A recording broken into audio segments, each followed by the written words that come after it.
Amém, queridos? Quem está feliz com Jesus? Glórias a Deus. Uma saudação do povo do Valqueire para cá, para o povo da Zona Sul. Somos uma grande família chamada Atitudes, espalhadas pelo mundo. Então, sendo aqui, sendo no Valqueire, sendo na Barra, somos uma família, eu me sinto em casa. Amém? Como está seu coração esta noite? Você veio para cá com o seu coração apertado, ou está com o seu coração cheio de expectativa daquilo que o Senhor pode falar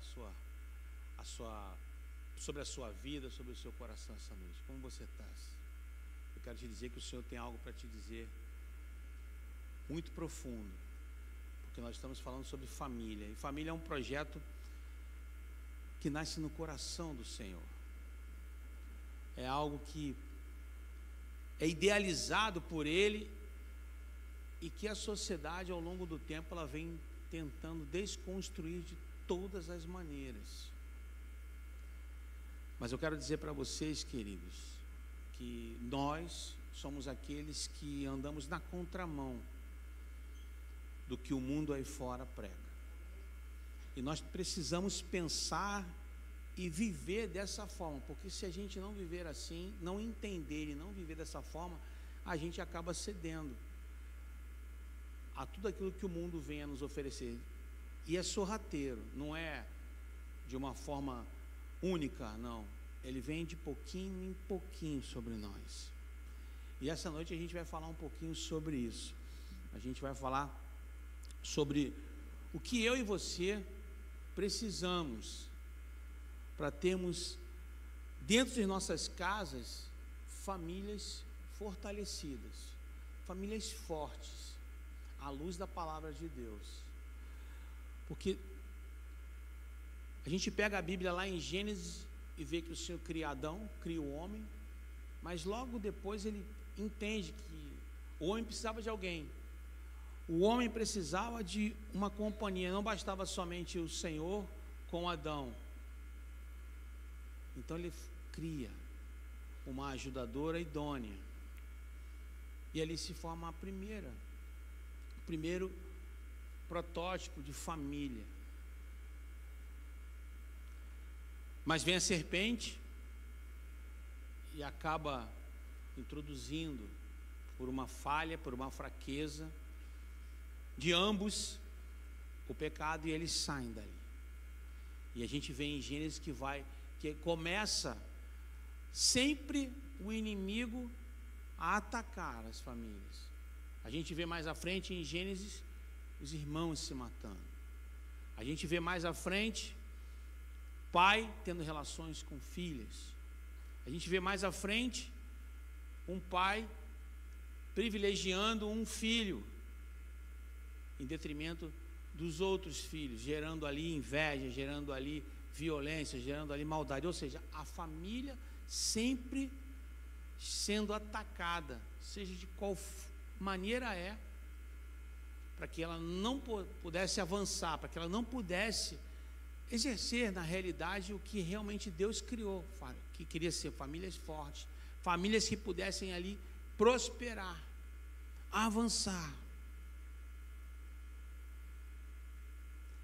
E hoje, o que mais a gente sofre é exatamente essa desconstrução. Você ensina em casa, nossos filhos vão para a escola e começa uma desconstrução. E isso gera em casa o quê? Muitas vezes até conflitos. Porque ele vem com os pensamentos que são passados no aprendizado, e aí nós temos que desconstruir e lá desconstrói, ou seja, vira um ciclo vicioso. Mas essa noite, queridos, nós vamos sair daqui fortalecidos no nome de Jesus, para que isso não aconteça, para que a gente possa chegar em casa e começar a refletir e entender que nós,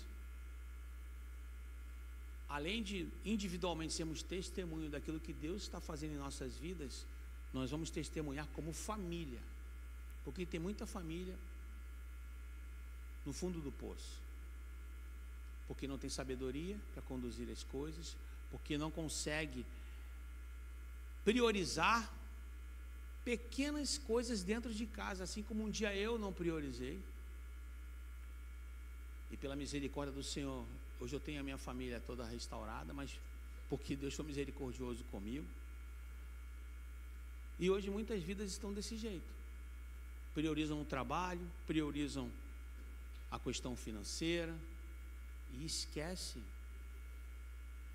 de quem está dentro de casa. Esquecem detalhes tão importantes que, se a gente parar para olhar, muitas vezes os nossos avós faziam, e a gente até às vezes reclamava, como eu, como criança, às vezes ficava sentado à mesa até o final, que todo mundo almoçasse, porque eu era criança, então os mais velhos ainda estavam almoçando ou jantando, e eu tinha que ficar à mesa junto com os meus irmãos, porque eu era criança, mas eu estava ali ouvindo as conversas, participando às vezes, e hoje a gente não tem isso, e a gente vai entender tudo isso.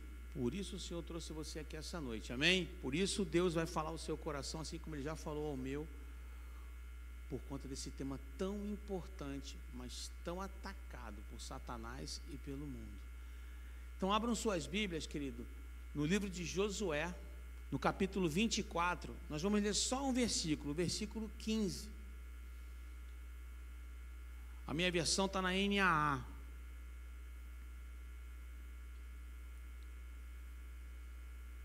É um momento em que Josué chama o povo para uma decisão. O povo estava desconexo de Deus naquele momento, como muitas vezes na Bíblia nós vivemos, mas especificamente aqui, o povo está disperso, não está tendo relacionamento, não está querendo ter relacionamento com Deus, e Josué chama todo mundo, chama bem severo, bem forte.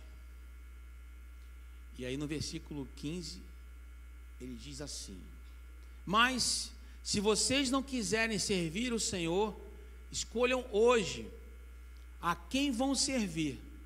Se os deuses a quem os pais de vocês serviram do outro lado do Eufrates, ou os deuses dos amorreus em cuja terra vocês estão morando,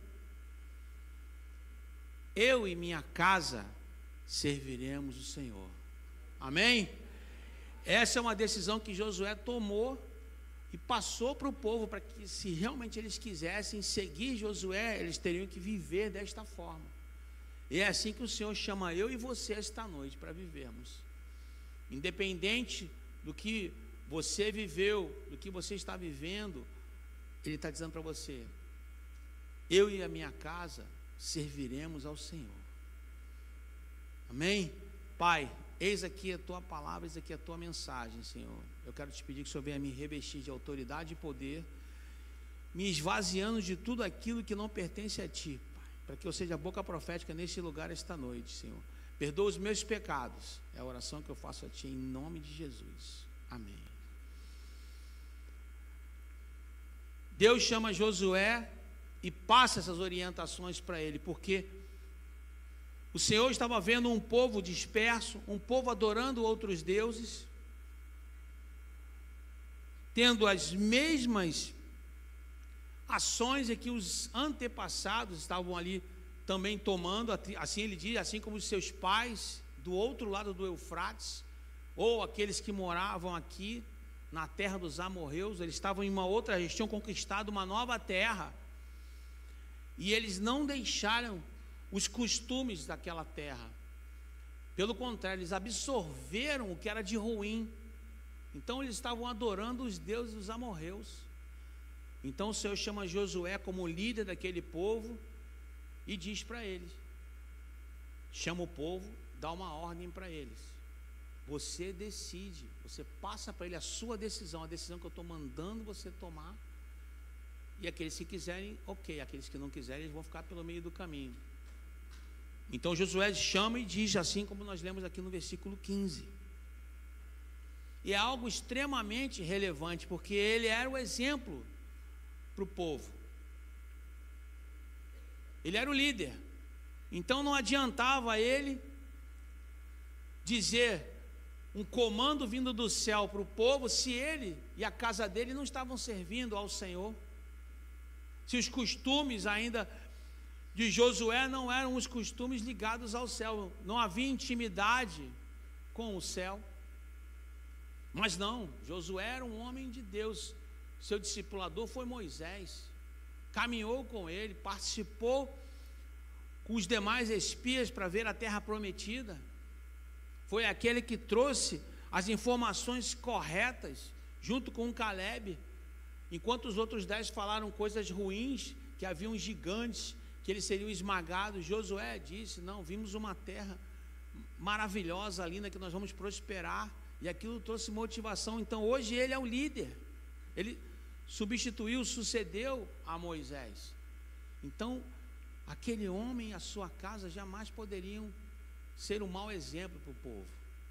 Então ele toma essa decisão e diz para o povo: aqueles que querem me seguir, vão seguir com o Senhor, porque eu e a minha casa servimos ao Senhor. E nós precisamos ter esse exemplo, viver esse exemplo a qual Josué nos ensina, ouvindo um recado do Senhor. E esse recado não ficou lá atrás, querido. Esse recado é para mim e para você hoje. O Senhor trouxe você aqui hoje para que receba esse recado hoje. Famílias servindo juntas ao Senhor são famílias vitoriosas. É assim que o Senhor quer que as famílias a qual creem nele vivam. Não vivam: não, isso aqui dá para eu fazer. Não, mas a gente aqui, isso aqui eu dou um jeitinho. Não, queridos, o Senhor quer que a gente viva reto, segundo os princípios e valores deles. Por isso o Senhor me trouxe aqui essa noite para falar para vocês o tema da mensagem, que é as chaves para uma família forte. O Senhor quer que as suas famílias sejam fortes, sejam fortalecidas nele. E essa noite nós vamos ter aqui 3 chaves, a qual Ele está trazendo para a gente, para que eu e você possamos praticar, para que eu e você não venhamos a esquecer do nosso dia a dia, quando a gente prioriza outras coisas. Não, a gente não pode esquecer, porque o Senhor quer famílias fortes, famílias fortalecidas nele, famílias vitoriosas, famílias que crescem e vão ser testemunho para outras famílias. Porque, querido, o seu vizinho pode estar com a sua casa destruída, e você vai ser a pessoa, ou a sua família vai ser o canal de bênção nessa casa ao seu lado. Talvez um colega seu de trabalho, ou na faculdade, ou no colégio,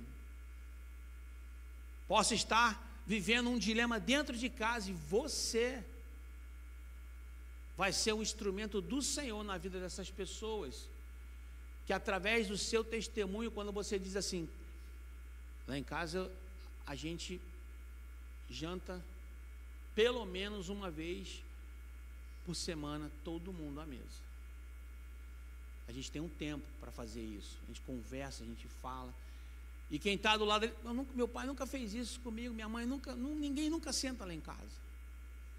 E o teu exemplo, o teu testemunho pode impactar, pode gerar transformação, curiosidade em saber como é. Ele vai lá na sua casa e aí vê, e aí Deus toca no coração dele para que ele possa querer experimentar isso.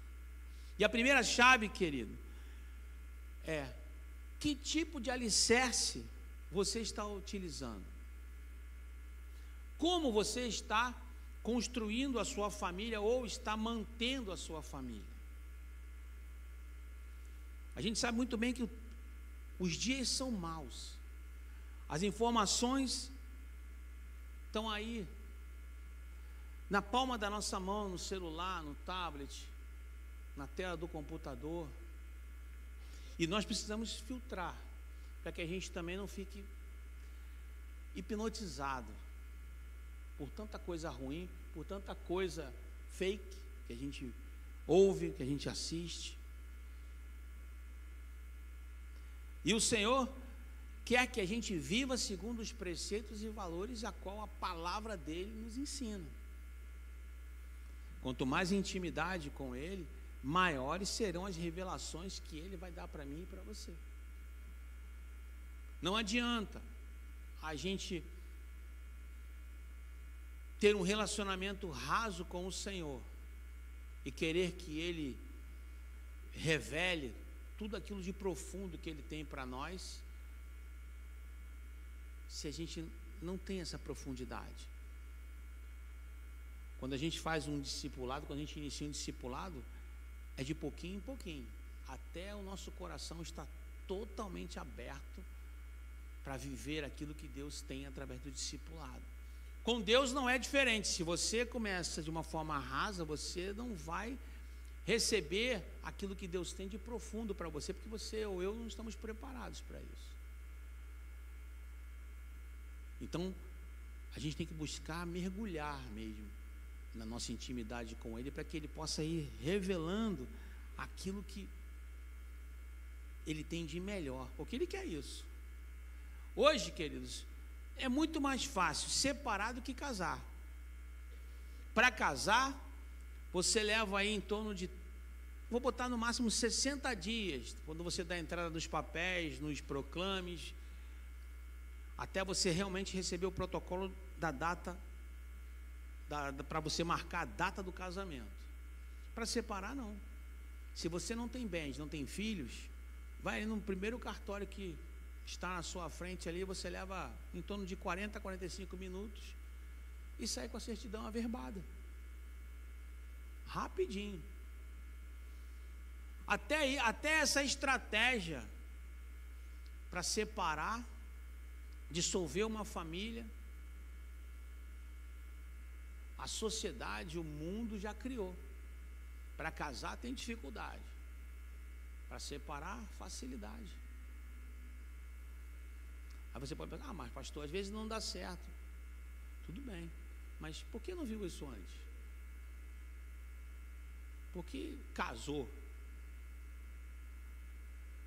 Uma família vencedora é formada quando sabemos qual alicerce estamos usando para construir. E esse alicerce, querido, é Jesus Cristo. Não existe outro alicerce sólido do que Jesus Cristo em nossas vidas. Ele é o alicerce principal. Uma família tendo Jesus Cristo como alicerce, também terá como pilares a fé, o amor e a obediência a Ele. Principalmente a obediência a Ele, porque é algo que nós temos que ter. Quando Josué diz para o povo, eu e a minha casa serviremos ao Senhor, ele está dando uma declaração ali de obediência ao Senhor.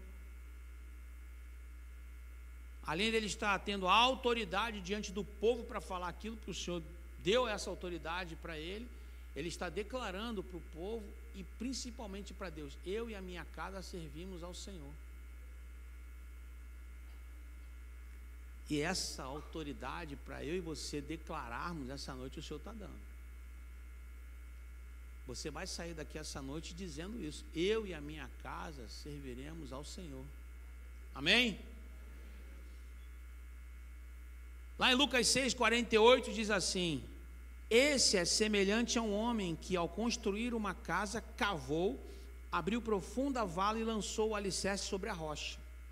Quando veio a enchente, as águas bateram contra aquela casa, que não pôde abalar, por ter sido bem construída.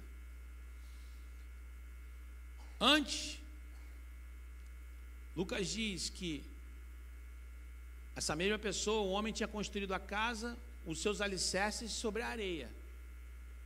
Veio a tempestade e ela foi levada.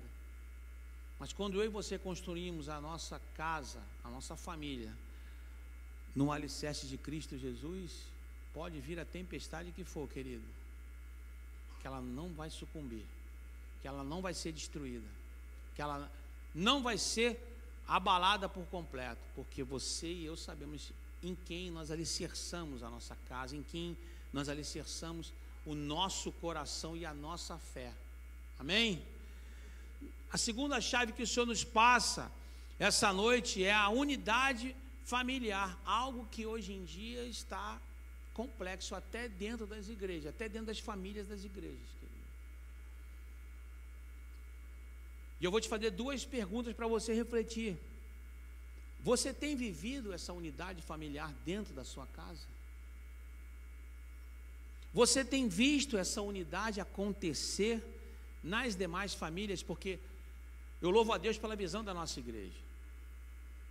Nós temos relacionamentos através das células, nós podemos visitar outras casas, conhecer outras famílias mais de perto, e a gente pode perceber e observar se essa unidade familiar existe nas outras famílias também, além da nossa. Quando você conversa com um líder de célula, quando você faz seu discipulado, tudo isso é perguntado. E a gente pode observar isso em loco também, quando a gente visita, quando a gente vai. Então o Senhor nos pergunta essa noite, como está a sua casa? Você está vivendo essa unidade familiar? Ela é fundamental para que nós possamos enfrentar juntos as lutas do dia a dia. Não só as lutas normais, mas também aquelas que são plantadas por Satanás. Como eu disse, o mundo aí fora quer desconstruir a família. Os nossos filhos são bombardeados. E aqui eu não estou falando só de adolescente, não, estou falando da juventude também. Porque dentro das universidades, o que mais se vê, o que mais se ouve, também é a desconstrução da família. E aí eles chegam com esses pensamentos, e nós temos que trazê-los para a nossa realidade, trazer para a unidade familiar os pensamentos de dentro da nossa casa, desconstruir o que o mundo está construindo lá fora para eles, andar na contramão do mundo. Eu e você fomos criados para andar na contramão do mundo. Você que tem Cristo Jesus no seu coração, que você anda segundo os preceitos e valores bíblicos, você anda na contramão do mundo. Enquanto eles estão para cá, nós estamos para cá, custe o que custar. Uma família unida consegue se apoiar e se fortalecer mutuamente, celebrando as vitórias, mas também passando as tempestades juntas. Família unida é presente de Deus e missão diária: amar, perdoar, servir e crescer juntos. Não adianta só o pai, só a mãe. O pai dá um comando, a mãe fala diferente e vice-versa. Tem que haver unidade, tem que haver consenso, tem que haver direcionamento dentro de casa.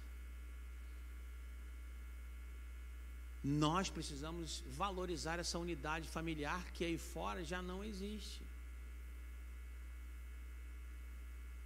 Isso é importantíssimo para nós como famílias cristãs.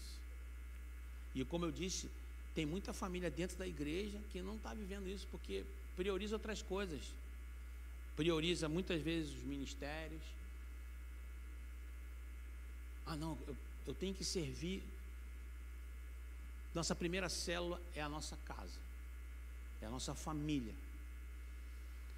Não adianta você ganhar o mundo e a sua casa está destruída, a sua casa não estar bem. Fortaleça a sua casa e ganhe o mundo depois. Você é exemplo. Você e a sua casa vão arrebanhar muitas pessoas, vão atrair muitas pessoas, mas cuide primeiro de dentro de casa. Você tem aproveitado tempo com a sua família? Eu falo isso com propriedade, queridos, que durante um tempo da minha vida eu não vivia dessa forma. Eu chegava em casa, meus filhos já estavam dormindo, eu tinha o Gabriel, o mais velho, entrando na adolescência, e o Gustavo, o mais novo, com 2 aninhos. Eu chegava do trabalho e estavam dormindo. Eu acordava para trabalhar e já tinha ido para a escola, porque a Raquel, minha esposa, que está aqui, linda, está aqui me acompanhando, já tinha levado eles para a escola. Chegava no final de semana, nós íamos fazer aquilo que eu gostava, o que eu entendia que era legal. Eu passava o dia inteiro no shopping, o sábado inteiro no shopping, gastando dinheiro. E domingo ela ia para a igreja com os nossos filhos, eu ficava em casa, trabalhando, às vezes de forma ociosa. Ou seja, não havia tempo para eles. Eu não era crente, eu não era convertido nessa época, ela já era, mas eu não era cristão.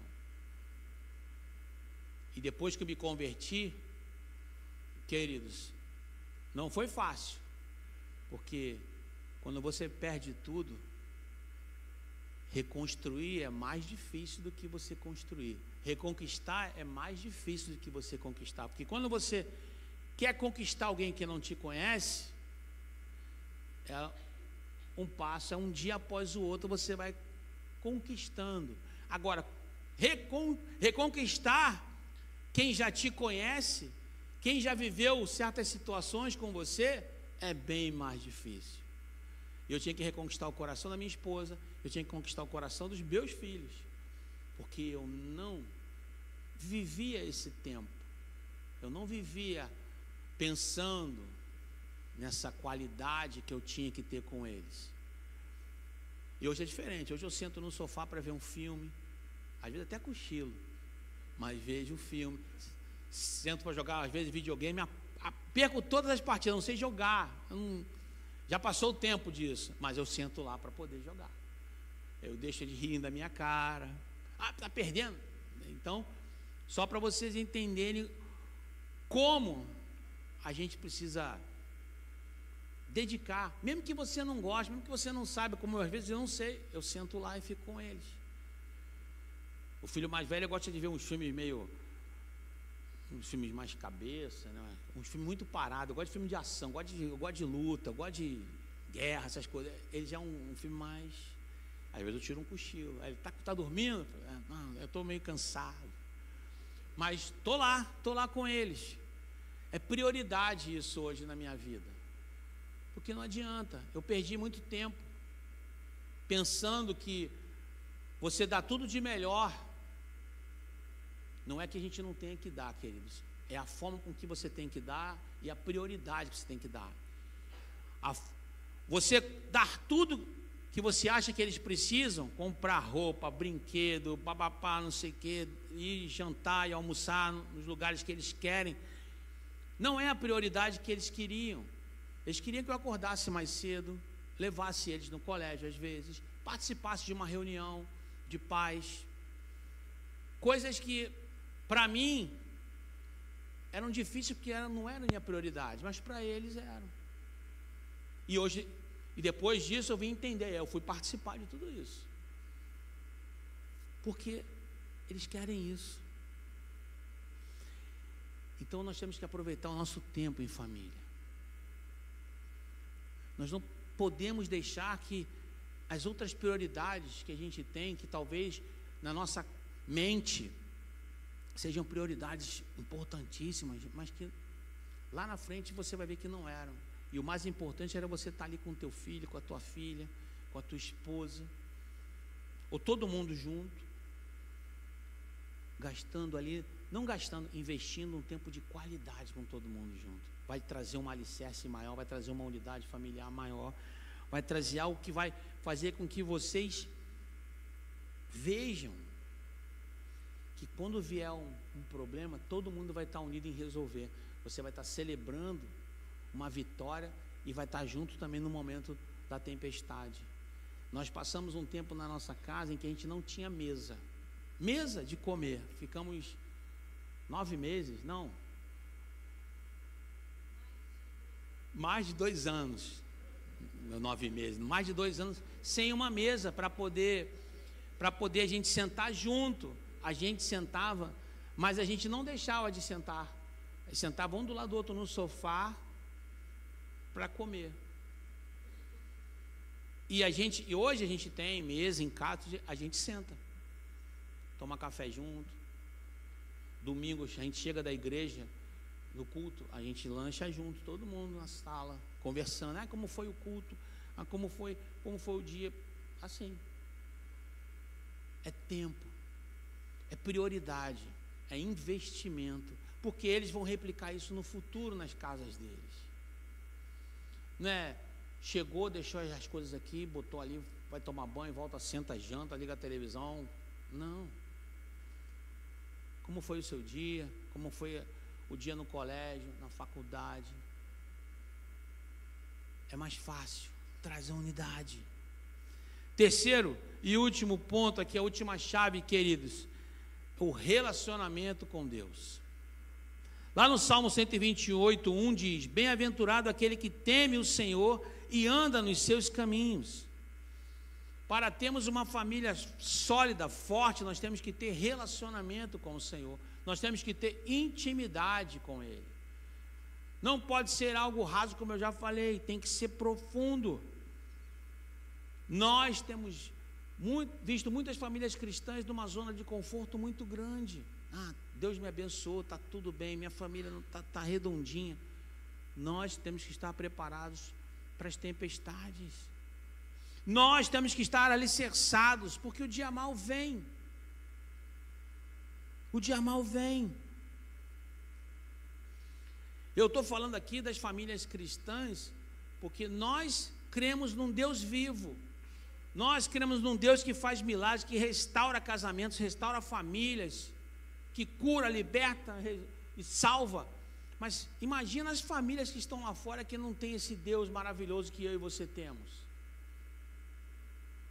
Como a gente vê famílias aí inteiras sendo suicidadas, sendo mortas, e o patriarca vai e se suicida, porque perde tudo, porque faz alguma coisa errada. Não tem Jesus, e pode estar do nosso lado, ser nosso vizinho. Uma família sólida é aquela que busca direcionar suas decisões e planos conforme a vontade de Deus, é a obediência. E como a gente conquista isso? Orando em família. Você tem orado em família? Uma oração simples. A família se reúne à mesa, vocês oram pela refeição? A família inteira. O TSD, o seu devocional, você já faz, mas você traz isso para a família? Você comenta aquilo que Deus falou ao seu coração com a sua família? A oração que une uma família é mais poderosa que qualquer força que tente separá-la. Amém? Não tem outra fórmula. É orar e trazer a família para orar junto.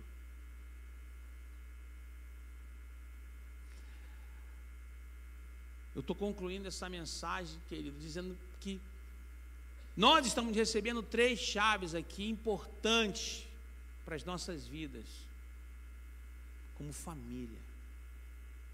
Talvez você ainda não esteja no estágio de Josué, de dizer: eu e a minha casa serviremos ao Senhor, mas você aqui já está saindo daqui sabendo o que você tem que fazer, o dever de casa que você necessita fazer,